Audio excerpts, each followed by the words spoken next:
Hello everybody and welcome back to the Pokemon My Team series that we're doing for our special countdown to Pokemon Sun and Moon. Hope you guys have been tuning in for these. I've been really enjoying doing these, so whether or not they do well or not, I'm probably just gonna keep doing them. So, anywho guys, I just want to thank you guys for watching these. I really appreciate it, and I appreciate all the support you guys have been giving me here. So without further ado, we're going to go ahead and start today with Hoenn. And for those of you who don't know, this is my first region, and probably one of my favorites, at least as far as the Pokemon go. But I guess that's kind of to be expected, because, you know, they are my Pokemons that I love so much. So, okay, without further ado, let's go ahead and get started here.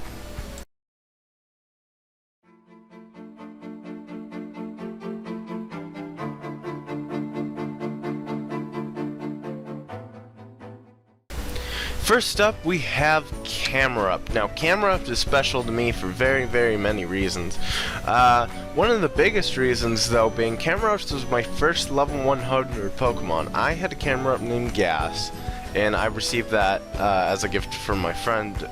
He was trying to name the Numel Ass, and I was like, no, don't name it that, and he didn't. So then he ended up trading it to me, but he named it Gas instead. And for some reason, my dumb, like, 8-year-old mind was like, his name is Gas, like a fart. But he ended up being one of my strongest Pokemon, and every time I play through Hoenn, I can't help but add Numel to my team. These guys are powerhouses.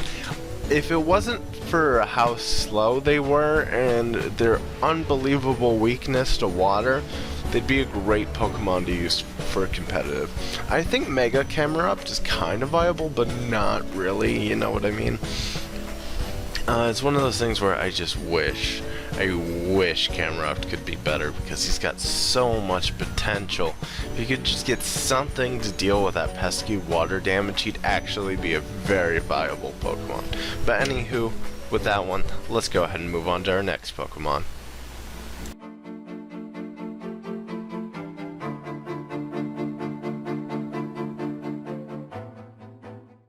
Alright, and our next Pokemon is Aggron. Aggron was the only pseudo-legendary Pokemon that I ever really had on my team. It's just a monster. Like, I mean, look how fucking cool this guy is. Like, when I was a kid, I was like, oh my god, dinosaurs, right?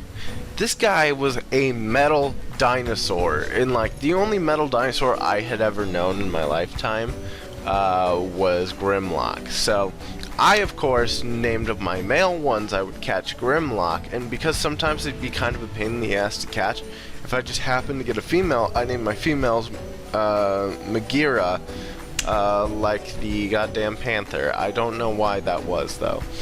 But anywho, this guy is a fucking monster, especially now with those Mega Evolution. That thing is like, especially get automatized on it, oh my god, it's like a fucking steam train coming at you. But anyways, Aggron's a fucking monster. I love him. If you guys haven't trained one yet, absolutely do it. These guys will wreck fucking lives.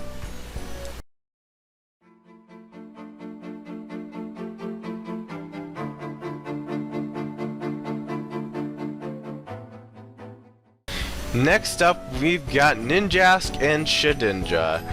Oh boy, these poor little babies. I love them so much. Of course, as per usual, bug types aren't all that great, but I do really love me some Ninjask and Shedinja.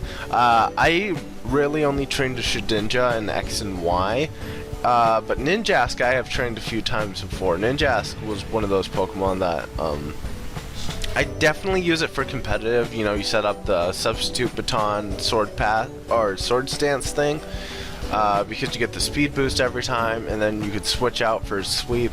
Ninjask is great. It's only it wasn't so frail. It might be able to stand on its own one day, but I don't know about that. That still sounds like it's pushing it, because when you deal with Pokemon that have higher defense, there's nothing you can do. And as far as Shedinja goes, I just love the design. Past that, it's really got nothing going for it. I mean, nothing.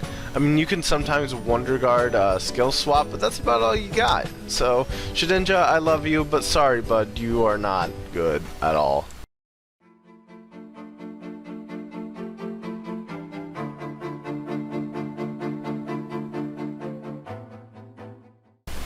Next up, we have Breloom.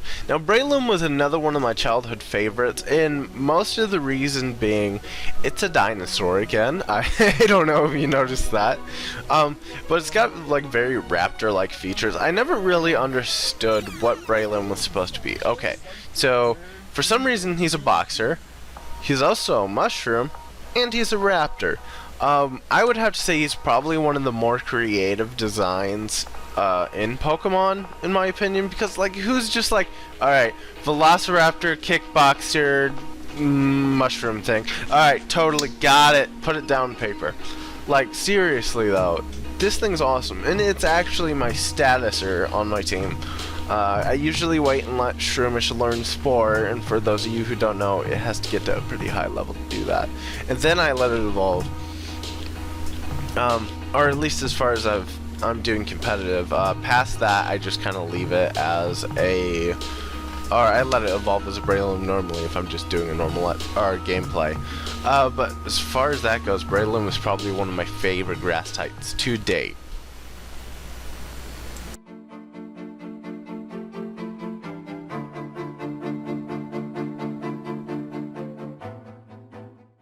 Alright, next up we have, I know, DeviantArt, calm down, but we have Gardevoir. Sorry, I just hit the mic, I don't know what I'm doing.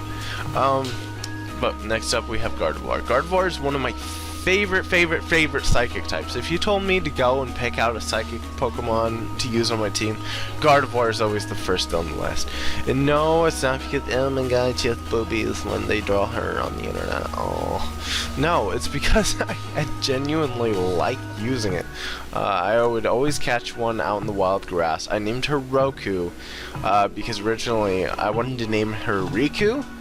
And I was like, but it's a girl, I gotta name something different. So I named it Roku, and then that's just kind of the name that stuck up, because I don't know, the O sounded more feminine, I guess. I don't know what the logic was there, but either way, Gardevoir, great Pokemon. Ignored the DeviantArt shit, alright, and just give Gardevoir a chance. Gardevoir's fucking psychic power will wreck your mind, like gone forever. Especially now with its fairy typing, it's a dragon killer, yo. Fucking dragon killer.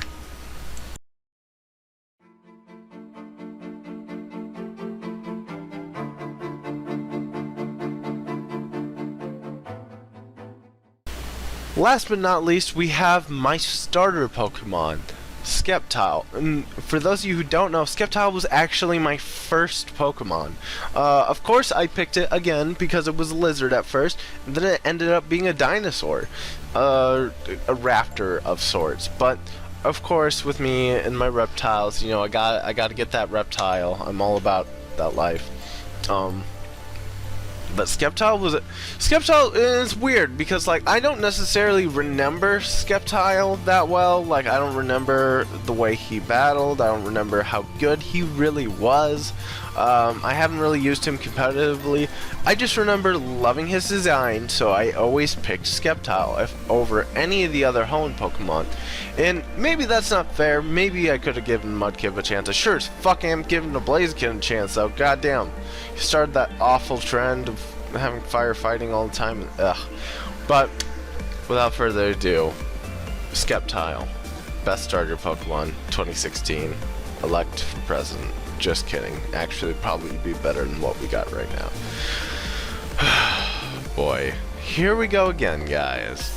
Another list down. 3 more to go until Sun and Moon comes out. Isn't that fucking nuts? Now, I just realized that if I go at the current rate I'm going, we will actually be able to do the Sun and Moon one before Sun and Moon comes out. So you know what? Okay. I'll tell you what, if this video series as an overall gets over 40 views, we'll go ahead and we'll do Sun and Moon list, if that's what you guys are interested in. Past that, I don't really have too much to say. Hoenn was my first region, so I'm kind of really biased towards a lot of it, so I can't really say too much negative about it, because I feel like anybody's first Pokemon game is their favorite Pokemon game. And that's not to say that everything that comes after it isn't nearly as good. I think you've got more of a nostalgia factor, which kind of bends you one way or the other. But anyways, guys, I want to thank you guys for watching. Keep it good, guys. Keep it good. Bye-bye.